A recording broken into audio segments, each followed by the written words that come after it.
This is the Family Hour here on the Church of Uganda Family TV.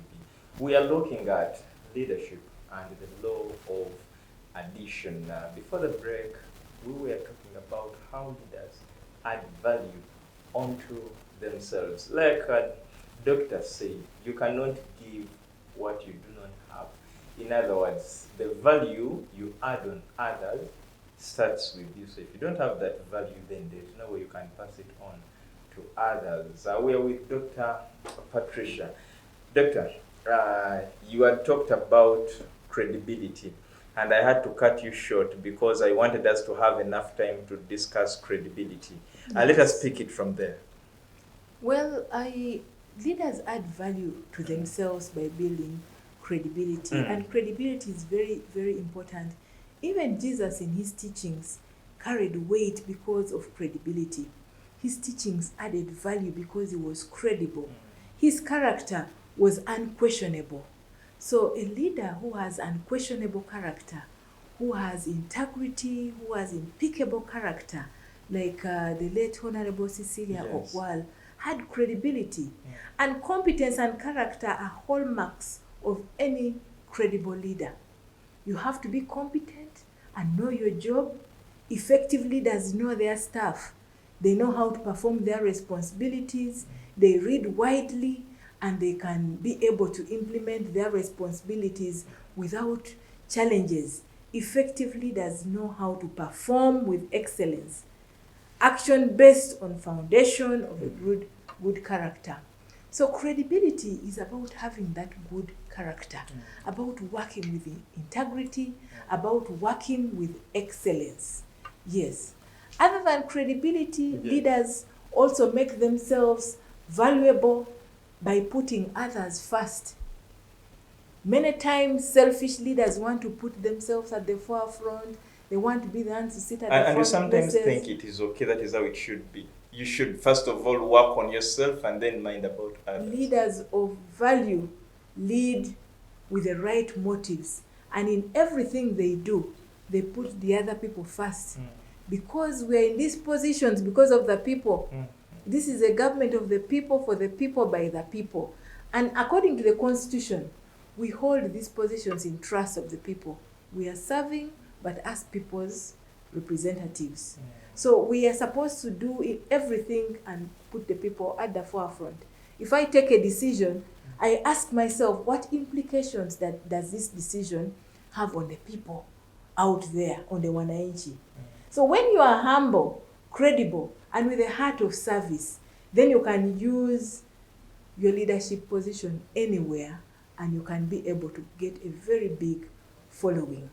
So as leaders, it's very, very important to be humble, because remember, we quoted from Proverbs that God hates the proud, but gives grace to the humble. So when you are humble, credible, and with a heart of service, then you're able to go a long way in your leadership journey, because automatically you will have impact on the lives of the people you are leading. The people will identify with you. They will find it easy to approach you for guidance, for leadership, for mentorship, and even for advice and feedback. Yes. So it is very important for us to, first of all, add value to ourselves, work on ourselves, and be humble, be credible, and be mindful of the people we are leading out there. Yes. There is a very big concern. Why are people so afraid of mentoring others? Why do people have that fear, that hesitation of serving people? Someone says, I rather serve my interest, because in the end, people will never remember me. I mean, people will never remember you, so it is better mind about yourself. But somehow, indirectly, they selfishly don't want to open up to others. Why do people behave like that, especially leaders? I wish I had those people here. I would have asked them the same question. But people are naturally selfish out there. They think about me, myself, and I. But when you help others to rise up, then you're helping yourself also. Because I can share with you my experiences. When I help young people to rise up and become leaders, I am very proud of them. In so doing, it's me instead also rising. Because I've blessed others, I'm also blessed. That's why the Bible says when you give to others, then it will be given back to you. Good measure, pressed back, shaken together, flowing over.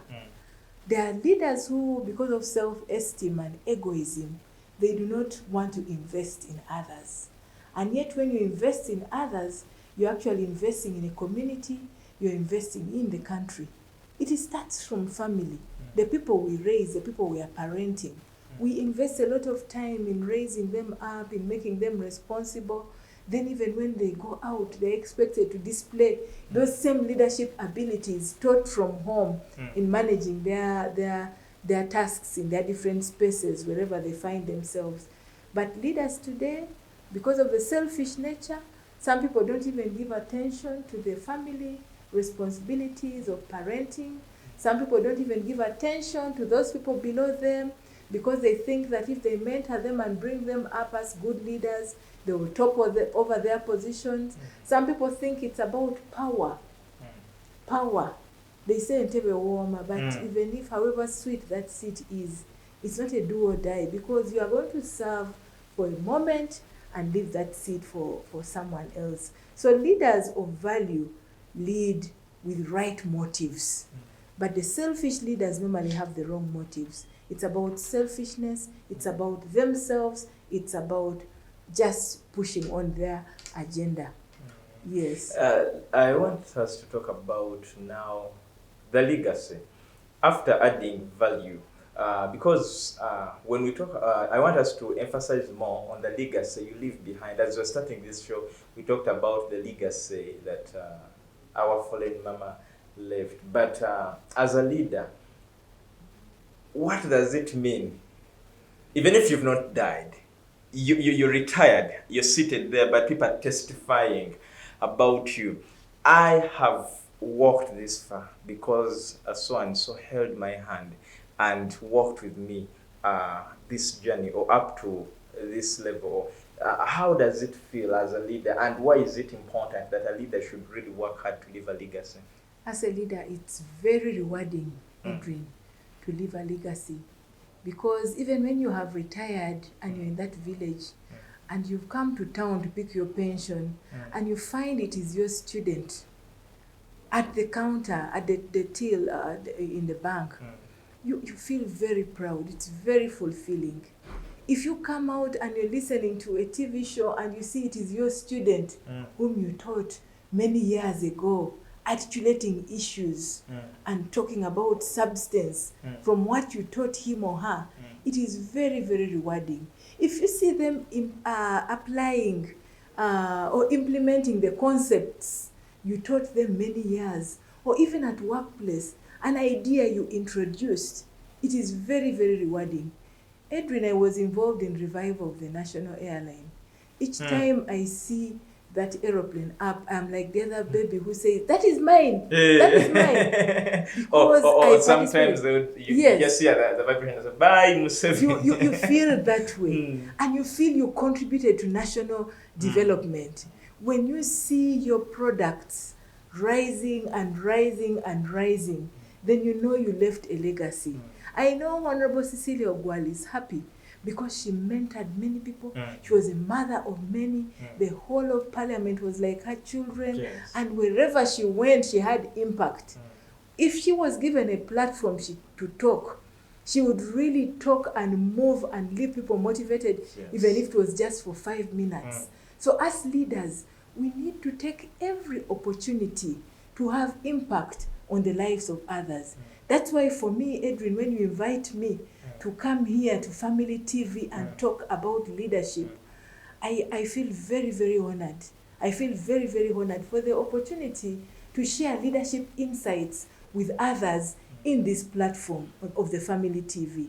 So not all leaders embrace the idea of leadership, by the way, especially of servant leadership. So I think it's an idea that needs to be taught, that needs to be inculcated, especially in the young leaders, so that when they rise up, they are able to implement it. Yes.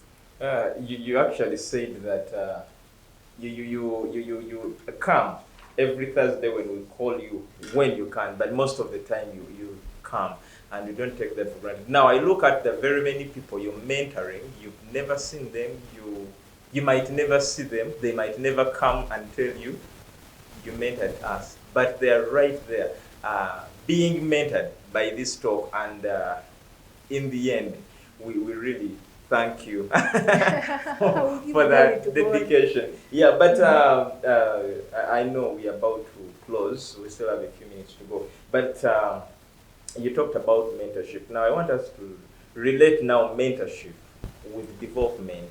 If you mentor people in leadership, how can this in turn lead to the development in the institution where you are as part of addition, value addition? Mentorship plays a very significant role, especially in institutional growth and development. Because when you get to engage with the mentees, then you are inspiring them, you are equipping them, first of all, with skills and tools and abilities on how to lead, on how to manage, on how to contribute to the institutional objectives, to the institutional mandates, institutional goals, and values. So the mentee will hold the values of the institution with high esteem because you will have given them the skills and the tools on how to implement and project the vision of the institution. But it is also possible to lead without serving. I hope you see the difference. It is possible to lead without serving. But that is leadership. That is leadership at the lowest and selfish end, where, well, I'm appointed as a leader, but I am not serving. I am just there, a figurehead. A figurehead. I am not inspiring anybody. I am carrying the title. I am dictating on what I want should be done. And I am not basically adding value. So it's important to lead and serve at the same time. Because like we have emphasized, that adding value, the law of addition is about adding value. It's about adding value to the people we are leading. And the best leaders in the world know that. They know that leadership is based on adding value to the people. It's not about title. It's not about position. It's not about power. But adding value. Am I making somebody better? Is somebody improving in the way he does his work? Is somebody inspired and encouraged to move better? Good leaders make the transition from selfish leaders to servant leadership. So we need to think about how to transition from selfishness to the servant leaders. And then a leader's ability to add value begins from the heart. Before adding value to others, it's important for us to add value to ourselves and make ourselves as valuable as leaders out there. Yes. Now, there is also something you talked about, which I want us to give more flesh in these remaining minutes. You talked about influencing and inspiring others. As a leader, you talked about influencing them and inspiring them. But I look at a leader who themselves are not inspired by anything. Probably they are only inspired by their position. It's only their position that inspires them. They don't have any mentor to look up to. They don't have anyone else to look up to. In other words, they are in their own palace waiting for others to look up to them, even when they think they are mentoring the negative way. Why? They don't want to give you the right things to do because you're already a threat. Now, how can a leader add value, especially when it comes to influencing and inspiring? Leaders play a very significant role when it comes to influencing and inspiring other leaders out there. And how do they do this? By modeling the way. You have to model what you want others to be. As a leader, if you want the people below you to keep time, then keep time. If you want the people below you to be smart, then be smart. If you want the people below you to produce very good output, then prepare them for that exactly. So I think leaders need to influence by inspiring others and demonstrate exemplary leadership, because there is no way you will touch the lives of others when you're not them walking the talk. And then we need to inspire a shared vision. How do you do this? You're not going to cause many people to rally behind you when you have not communicated ably, when they do not know what to do in respect to their responsibilities and so on. That shared vision has to be properly communicated with clarity and specificity to the people out there. Then we should be the kind of people who empower, who lift and create an environment for the success of others. Are we empowering them with skills and tools and abilities? Are we lifting them up when we feel they are low and improving them on their weaknesses? And then we should be able to create an environment for the success of others. Have you heard of leaders who, when they walk into offices, people run away? People clear the corridors, people disappear so that or people pretend to be so busy. So I think we need to be the kind of people who empower, who lift others, and create an environment where people can grow, where people can become successful. So let your success as a leader be measured by the accomplishments of the people you lead out there. As leaders, when I score, it should be measured by the people's accomplishments out there. The people whom I've raised and mentored, when they are successful, then as a leader, I'm also proud to say I am successful. Yes. Doctor, now this is the last one. Why is it that in most cases people are not, like leaders are not inherited by their deputies? In most cases, even when they appoint the deputy, they will be acting until they find, in most cases, like I said, in most cases, in some places it happens, but in most cases it doesn't happen. Does it mean that the one above did not mentor this person very well to take up the position? It is possible. I would say yes and also no. Because you remember, service is structured. If we give the example of Uganda Civil Service, there is hierarchy. Yes. Where you have director, commissioner, assistant commissioner, principal, senior, up to officer level. So that mentorship should be like a chain, where the director should be able to mentor the commissioner and prepare that commissioner to take on from him when he retires or when he's transferred elsewhere or something like that happens. The commissioner should be able to prepare the assistant commissioner so that in 3 or 4 years' time, this assistant commissioner can also become a commissioner while this one gets promoted to director or while he retires and so on. And the chain should follow as so. But many people are not keen to do that because of insecurity. They feel insecure. They feel that, well, now if I prepare this person, then my job is gone. Yeah. But it is not the case. I mean, if I'm a commissioner and I prepare assistant commissioner to take on from where I have stopped in my commissionerness, then it is a blessing. It is for institutional history and continuity. So I think leaders need to be encouraged to pull the hand of one another, to inspire, to encourage, to build, to be the lifter of that other person, so that together you contribute for the building of that institution and the country at large. Because if we are to achieve our Vision 2040, then we need transformational leadership.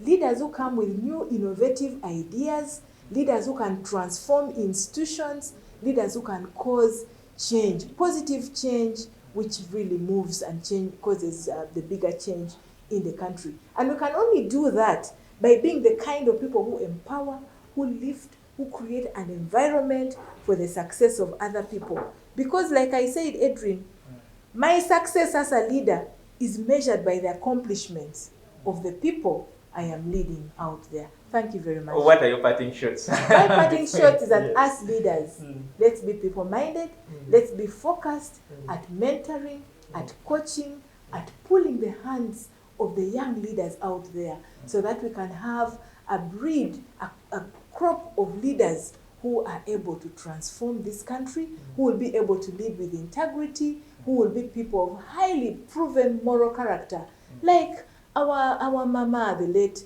Honorable Cecilia Ogwal Imat. May her soul rest in peace. Thank you so much, Dr. Patricia, and thank you so much to you, our viewer.